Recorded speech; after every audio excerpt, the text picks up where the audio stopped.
కేసుల కాంప్రమైజ్కి సంబంధించి సుప్రీంకోర్టు ఒక కీలకమైనటువంటి జడ్జిమెంట్ను వెలువరించింది. ఎవరైతే ఫిర్యాదుదారుడు ఉంటారో అంటే క్లయింట్స్ ఉంటారో వాళ్ళు ఒప్పుకుంటేనే ఆ కేసులను కాంప్రమైజ్ చేయాలి. కానీ అడ్వకేట్ తనంతట తానుగా ఈ కేసులను కాంప్రమైజ్ చేసుకోవడానికి వీల్లేదంటూ కూడా ఈ సందర్భంగా కోర్టు వ్యాఖ్యానించింది. సో ఈ నేపథ్యంలో అసలు ఏంటి అంటే జనరల్గా ఎలాంటి కేసులను మనం కాంప్రమైజ్ చేసుకోవచ్చు, సో కేసుల కాంప్రమైజ్ సంబంధించి లాయర్స్ పాత్ర ఎట్లా ఉంటుంది తెలుసుకునేటువంటి ప్రయత్నం చేద్దాం. మనతో మాట్లాడాలనుకున్నారు హైకోర్టు అడ్వకేట్ బాలకృష్ణ గారు. ఒకసారి సార్తో మాట్లాడు. సార్ ఏంటి అంటే యాక్చువల్గా ఈ జడ్జిమెంట్ ఏంటి అంటే కేసుల కాంప్రమైజ్ అనేది జనరల్గా మనం వింటూనే ఉంటాం. సో జనరల్గా ఎలాంటి కేసులను కాంప్రమైజ్ చేసుకోవచ్చు, సో ఈ పర్టికులర్ కేసు ఏంటి? ముందుగా అసలు ఒక సివిల్ మ్యాటర్కి క్రిమినల్ మ్యాటర్కి ఉన్నటువంటి ఫండమెంటల్ డిఫరెన్స్ చూద్దాం. Civil dispute is a dispute between two private individuals, whereas a criminal offense is an offense against the state as a whole. దీంతో పాటు ఒక సివిల్ మ్యాటర్ని ఎప్పుడైనా ఏ స్టేజ్లో అయినా సరే కాంప్రమైజ్ అవ్వచ్చు పార్టీస్. ఏ స్టేజ్లో అయినా సరే, ఉదాహరణకి 10 సంవత్సరాలు నడిచింది, లాస్ట్ మినిట్లో అయినా, మధ్యలో అయినా, స్టార్టింగ్ ఫేజ్లో అయినా, ఎక్కడ ఏ స్టేజ్లో అయినా సరే సివిల్ మ్యాటర్ని బోత్ పార్టీస్ ప్లెయింటిఫ్ డిఫెండెంట్ కలిసి కాంప్రమైజ్ అయిపోవచ్చు as per order 23 rule 3 of CPC. దీని ప్రకారం కాంప్రమైజ్ అవుతుంది. క్రిమినల్ అలా కాదు.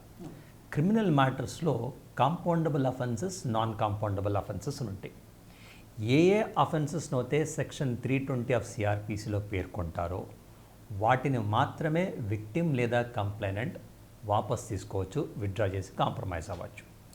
అందులో పేర్కొన్నటువంటి అఫెన్సెస్ ఏవైతే ఉంటాయో ఒక్కసారి ఎఫ్ఐఆర్ అయింది అంటే విక్టిమ్ కానీ విక్టిమ్ ఫ్యామిలీ కానీ వాపస్ తీసుకోవడానికి లేదు, కాంప్రమైజ్ అవడానికి లేదు. ఇది చట్టం. సరే, ఈ విషయానికి వస్తే సివిల్ మ్యాటర్ని ఎప్పుడు ఏ స్టేజ్లో అయినా సరే కాంప్రమైజ్ అవ్వచ్చు. ఇది ఆర్డర్ 23 రూల్ 3 ఆఫ్ సిపిసి ప్రకారం. మరి ఎలా కాంప్రమైజ్ అవ్వాలంటే చట్టం చాలా కేటగారికల్గా క్లారిఫై చేసింది. ఏమని?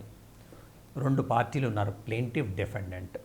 ఎప్పుడు ఏ స్టేజ్లో అయినా సరే కాంప్రమైజ్ అవ్వాలి అంటే ఖచ్చితంగా ప్లెయింటిఫ్ అలాగే డిఫెండెంట్ ఇద్దరూ కూడా ఇన్ రైటింగ్ వాళ్ళ యొక్క కన్సెంట్ని తెలపాలి కాంప్రమైజ్ కోసం. అది ఉన్నప్పుడు మాత్రమే జడ్జి గారు కాంప్రమైజ్ డిగ్రీ ఇష్యూ చేసేటువంటి అవకాశం ఉంది.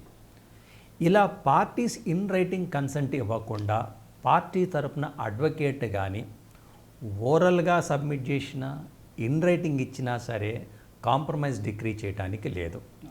మనం డిస్కస్ చేసినటువంటి ఈ ఇష్యూ ఏదైతే ఉందో దీని యొక్క మూలాలు 1989లో ఉంది.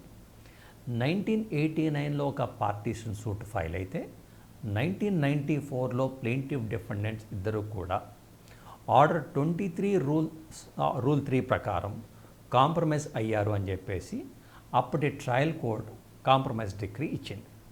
ఒక 22 ఇయర్స్ తర్వాత అంటే 2022లో డిఫెండెంట్ వాళ్ళు ట్రయల్ కోర్ట్ని అప్రోచ్ అయ్యారు.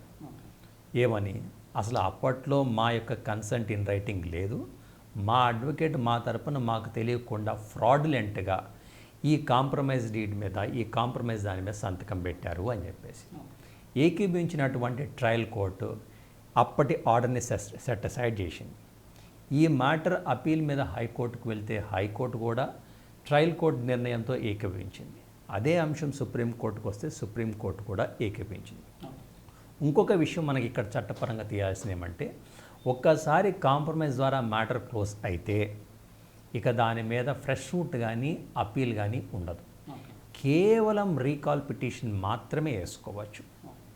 సో జనరల్గా అంటే సివిల్ డిస్ప్యూట్కి సంబంధించి ఒక లిమిటేషన్ యాక్ట్ అనేది ఒకటి ఉంటుంది. సో జనరల్గా లిమిటేషన్ యాక్ట్ ఇలాంటి సందర్భాలు కూడా వర్తిస్తుందా? ఒకవేళ లిమిటేషన్ యాక్ట్ లేకుండానే కోర్టులు మళ్ళీ ఇట్లాంటి కేసులను రీఓపెన్ చేసేటుంటావు? రైట్. సుప్రీంకోర్టు తన జడ్జిమెంట్లో ఈ అంశాన్ని కూడా పరిగణించింది. ప్రతివాదులు ఇదే అంశాన్ని లేవనెత్తడం జరిగింది. అంటే 25 ఇయర్స్ పైబడి అయిపోయింది, మ్యాటర్ క్రిస్టలైజ్ అయిపోయింది, ఇప్పుడు వచ్చి వాళ్ళ క్లెయిమ్ని యాజిటేట్ చేస్తున్నారు, లిమిటేషన్ దాటిపోయింది అని చెప్పేసి కోర్టు ఒక్కటే క్లారిఫికేషన్ ఇచ్చింది. లిమిటేషన్ అనేది పార్టీస్కి అగెయిన్స్ట్గా ఉంటుంది కానీ కోర్టుకి అగెయిన్స్ట్గా ఉండదు. Number 1. Number 2, section 151 of CPC ప్రకారం ప్రతి సివిల్ కోర్టుకి కూడా తన పరిగణలో ఉన్నటువంటి, తన పరిశీలనలో ఉన్నటువంటి అంశం నిమిత్తం పూర్తి న్యాయం చేయటం కోసం కోర్టుకి అపరిమిత అధికారాలు ఉంటాయి. So, inherent extraordinary powers to civil code under 151 of CPC to meet the ends of justice with respect to a matter under its consideration. అలాంటప్పుడు కేవలం ప్రొసీజరల్ ఫార్మాలిటీస్ని సాకుగా చూపించి కోర్టుకున్నటువంటి అపరిమిత అధికారాన్ని డిఫీట్ చేసేటువంటి అవకాశం లేదు. మోర్ ఓవర్ ఇక్కడ ఇన్వాల్వ్ అయింది సబ్స్టాంటివ్ రైట్స్ ఆఫ్ పార్టీస్. ఇలాంటి కాంటెక్స్ట్లో దాన్ని కూడా మనం పక్కన పెట్టేసి కండోన్ చేసేసి మళ్ళీ ఫ్రెష్గా 1989 మ్యాటర్ని రీట్రయల్ చేయండి అని చెప్పేసి సుప్రీంకోర్టు చెప్పడం జరుగుతుంది. సో ఇది ఓవరాల్గా చూసుకున్నట్లయితే అంటే సివిల్ డిస్ప్యూట్స్ ఉన్నప్పుడు ఖచ్చితంగా ఆ కేసు ఇలాంటి దశలో ఉన్నప్పటికీ కూడా వాటిని పార్టీస్ ఇద్దరు కూడా కలిపి వాటిని సెటిల్మెంట్ చేసుకోవచ్చు, అంటే వాటిని కాంప్రమైజ్ చేసుకోవచ్చు ఆ కేసులు అనేటువంటి విషయాన్ని బాలకృష్ణ గారు అయితే చెప్తున్నారు. వీడియో ఫనీతో శ్రవణ్, ఏబీ ఆనందజ్యోతి, హైదరాబాద్.